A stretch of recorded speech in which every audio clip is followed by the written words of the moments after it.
my beautiful people, it's your girl Nikki, hashtag Nikki Lifestyle. Amazina yanjye bwite nitwa Nicole aka Nikki. Welcome to my YouTube channel. Niwe mushyashya hano ngwaye ikaze mu muryango mugari kandi badusanganywe welcome again. Uyu munsi rero tugiye kurebera hamwe ibijyanye n'ubwiza. Murabizi ko amo about beauty, girls, beauty hacks any day, anytime. So bavuga ko ubwiza bw'umudamu buba mu musatsi. Right? We must see the kwereka from this horrible look to this pretty, classy look in no time. Nkoresheje ibikoresho by'ibanze, igisokozo, jeri, n'utubano. My friend, niba utankurikirana kuri social media, nagusaba go follow me on my Instagram, Snapchat, ndashyiraho handles zanjye hano, and niba you already follow me, thank you so much. And even if you subscribe, please subscribe to my YouTube channel. No kandi kumutukanseho subscribe mu cyongereza cyangwa se abone mu gifaransa ugakandaho ukaba ufashije Nikki Lifestyle cyane. So, and I wanted to say thank you so much for my subscribers, guys. You are the real MVPs. So without further ado, let's get started. So umusatsi wanjye nuko wasaga mbere yuko nkora iriya coiffure.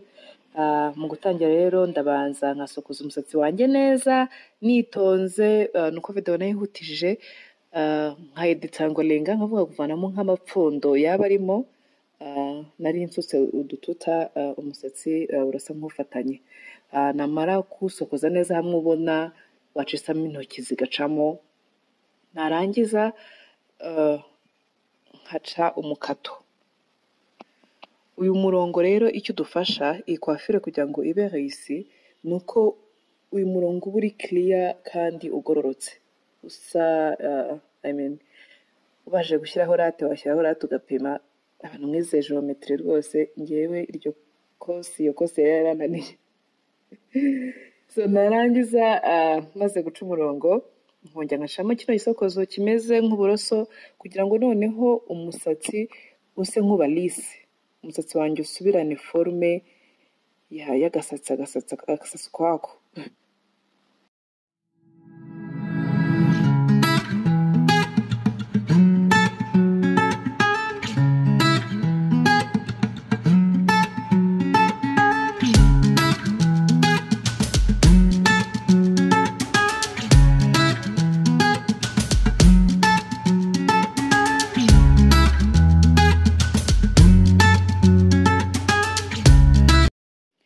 Iyo maze gusokoza utubano ndukuramo asa nk'ufunga chignon, demi chignon hejuru kugira ngo ninjya gusokoza tugiye kwa applyinga jeri mere hasi.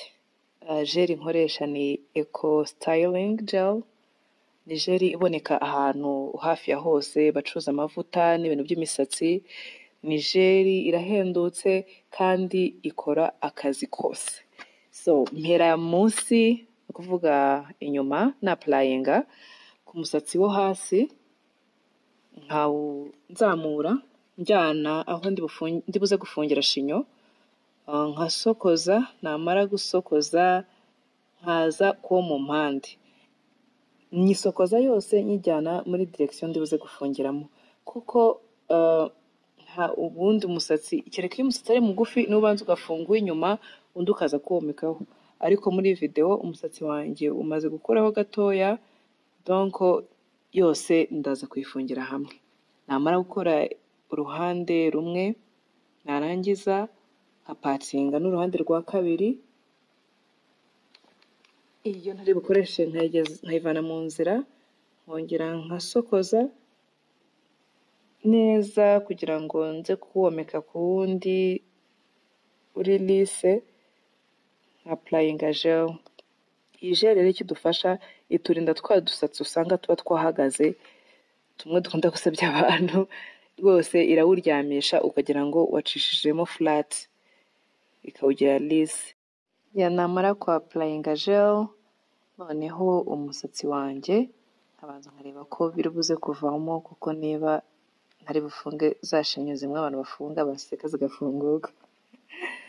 So noneho igice cy'impande n'icy'inyuma iyo kirangiye njya ku gice cy'imbere. Igice cy'imbere nacyo nyikora mu bice bibiri, ari cyo cy'ikimbanjije cya gice gisa nk'ikije mu maso, ari nacyo uba ugomba gukoraho cyane witonze, kuko iki gice iyo utakirambuye ni hahandi umuntu asokoza ukabona coiffe ye isa nk'ibyimbye hejuru, ukabona umusatsi ubyimbiye ku wundi. So bisaba kubikora witonze, guys, take your time.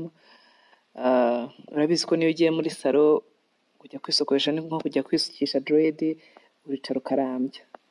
So nawe it's not something you do in a hurry, you have to take your time, ugasokoza neza witonze umusatsi ku wundi, kuko hari n'igihe ubisokoza ugasanga byabyimbye, icyo gihe urongera ukajya noneho womekaho muke muke atari kubishyiramo hamwe. Njyewe imana mfite nuko mperutse kudefiriza vuba, donc umusatsi wanjye uri gukoperetinga nta kibazo. Ariko iyo mfitemo repousse my dear, ndangiza kuyifunga meze nk'umuntu uvuye guterura ibyuma muri gym.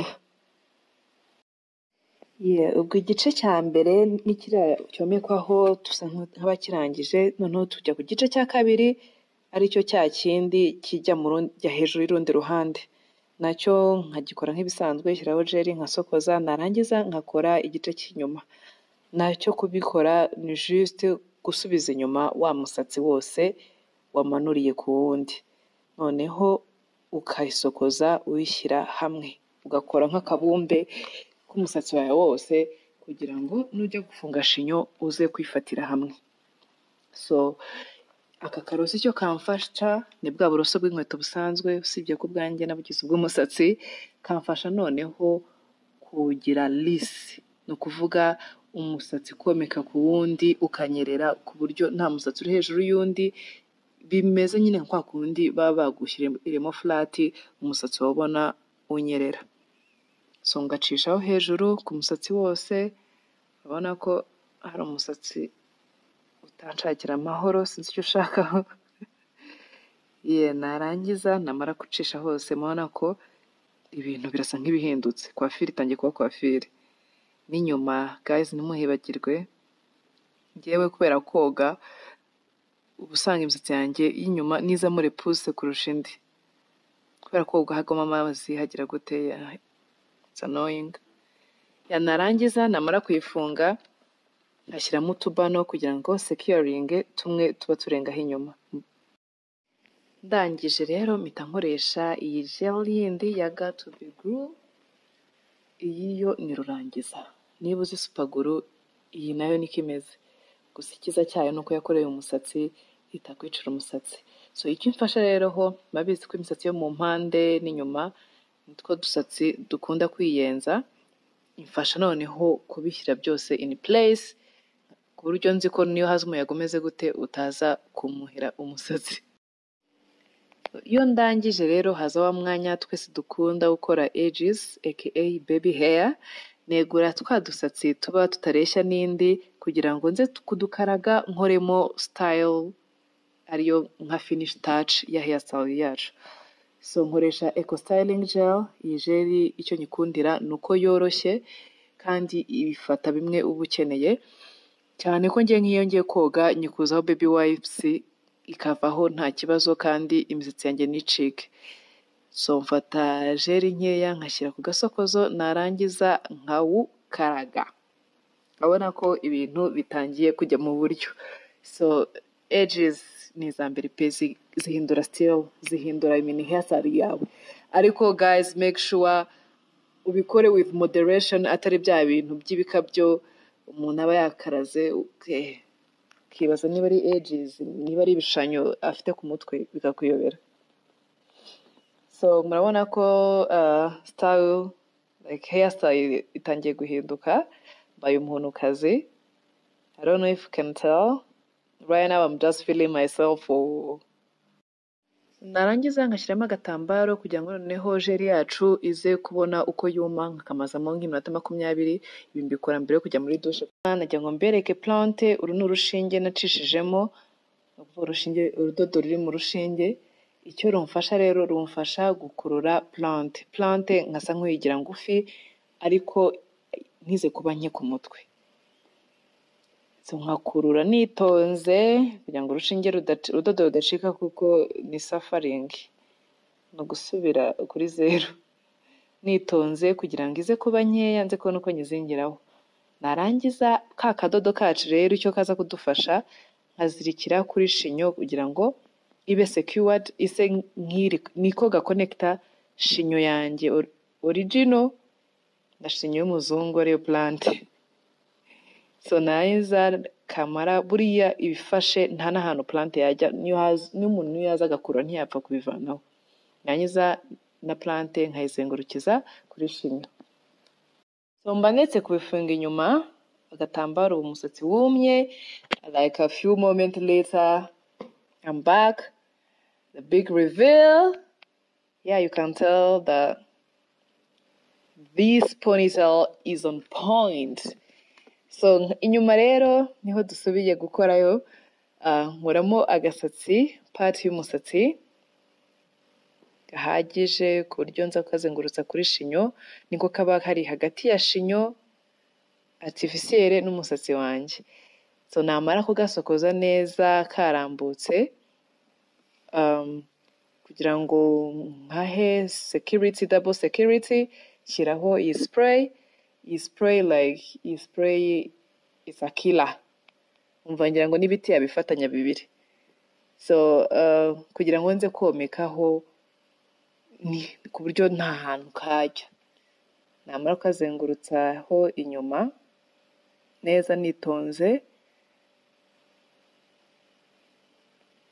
you have to check that everything is in their place ngashyiraho noneho nkongera ngashyiraho indi jeri kugira ngo ibifatanye koko ntihagire aho kajya urabona ko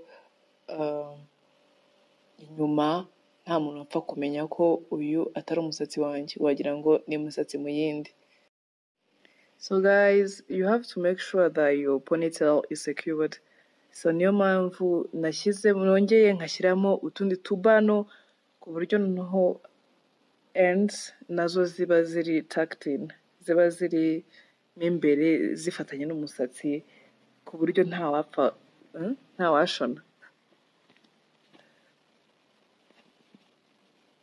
narangiza nkawusokoza I mean I'm almost done like I'm done ubona ko buretse kari agasatsi ntazi ibyo kanshakaho ariko murabona ko ibindi byose ntacyo bibaye so iyi spray ni spray ya wig na weave ituma weave na wigs zishininga so ntera kuri weave yanjye kugira ngo noneho ise kuba bimelting bise nk'umusatsi ku buryo utatandukanye umusatsi na weave so no kugasatsi rero nkateraho and yeah voila that's my look so iyi look rero ushobora kuyambara gutya urekuye umusatsi niba ku umusatsi gutse gukoraho ntacyo bigutwaye ariko for me I prefer when it's short so I mean iyi ngiyi twahita nka style ya mbere ngiye noneho kubereka nka style ya kabiri wakora it's basically having your hair ukayirapinga kuri shinyo so witonze kugira ngo